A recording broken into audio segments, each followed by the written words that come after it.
Lueroi's Pokemon Black and White 2 walkthrough, Part 49.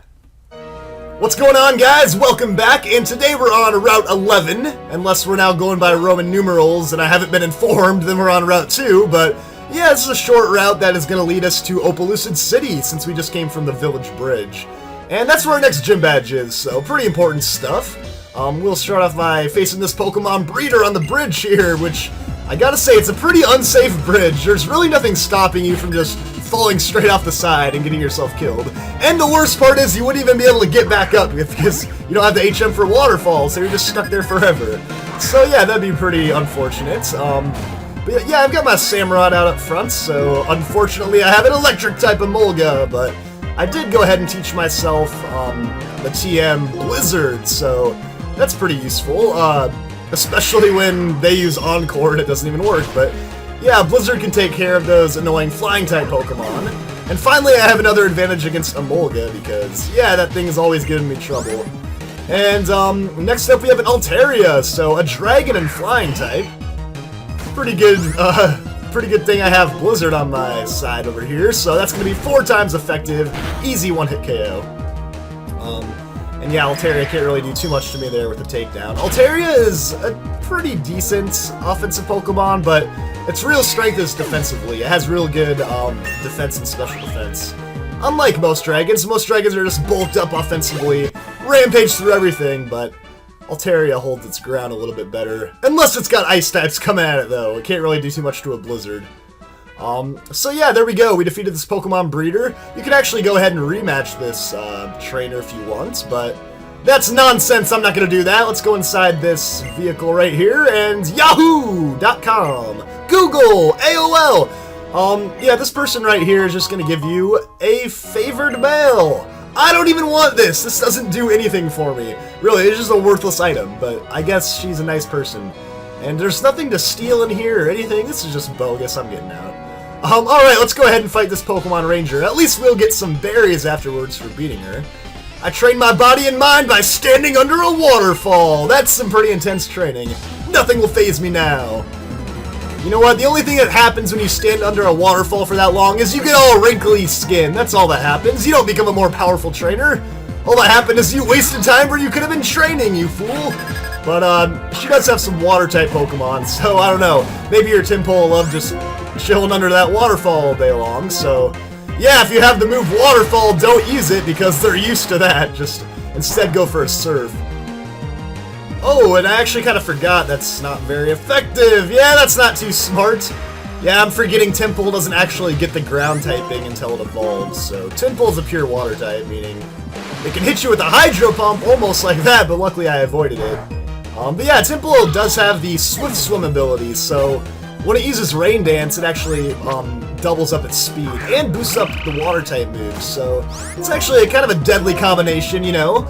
You don't want to see a Seismitoad running on the loose in the rain, that thing will mess you up, but yeah, even this muddy water there, it's not very effective, but a slight boost in power, and a whole lot of extra speed on Palpitoad, but yeah, Palpitoad's got the half ground type, not Temple, so at least that's not very effective.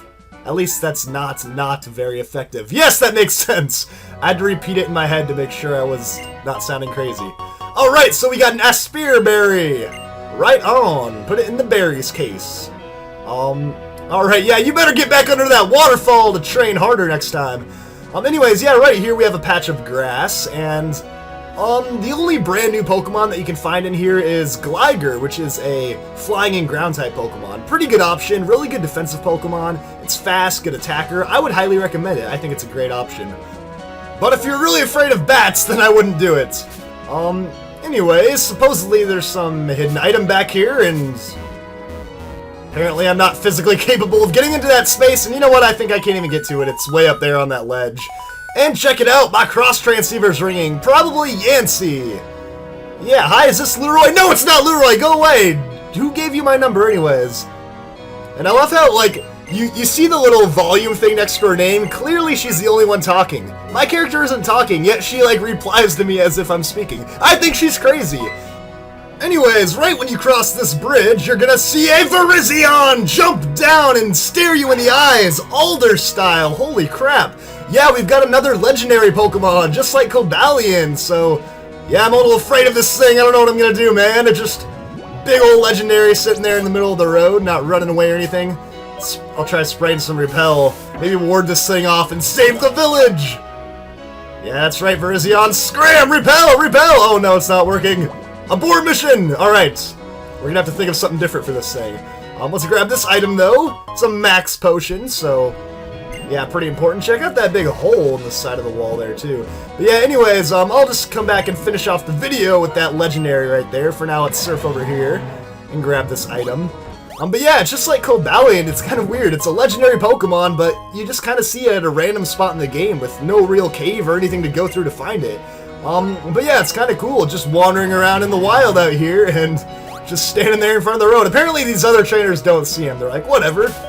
This is a wild legendary Pokemon, no big deal. But what I will do now to challenge this thing is put my Lampent up front, my fire type, because Virizion is a grass and fighting, and oh no, my Repel wore off right in front of him. What am I gonna do?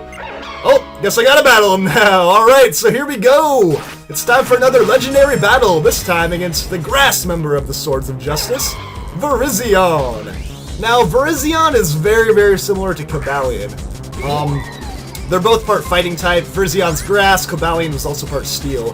The only difference is that Virizion has higher special defense than defense. Cobalion has higher defense and special defense. Very similar. Now, you can go ahead and try to catch this thing if you want right now. You can get it on your team for level 45, but if you want to, you can go ahead and knock it out, because if you do that, then later on in the game you can come back after the Elite Four and catch it right here again at level 65, 20 levels higher. So yeah, that's a pretty good deal right there. And check it out, I'm gonna burn him with a Fire Blast, so yeah, I'm not going to use Virizion on my team. I don't really care what level I get it at, so I'm going to use a Shadow Ball to weaken him down a little bit more. And that burn will probably knock him out, but I'll go ahead and throw one Ultra Ball. Cross my fingers, maybe I'll get lucky. If I can manage to catch it now, I'll take it, but really, unless you're going to use Virizion on your team right now for the Elite Four, then you're best off probably waiting till later on to catch it. And holy crap, guys, I might get it now! Yes! No, it was so close! It even stopped after the third roll. I thought I had that thing for sure. Alright, well the burn's gonna take it out, which means I'm getting up to level 43. Why do I only get 2,535 experience for taking down a legendary beast? It's one of a kind. I should get like 1,000,000 experience points.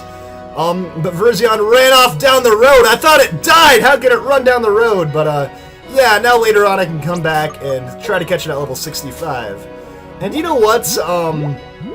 I think it's time to reward my Lampent. He's taken down she's taken down 2 legendary Pokemon. Knocked out Cobalion and Virizion, so I'm gonna go ahead and reward Lampent by whipping out my Dusk Stone here.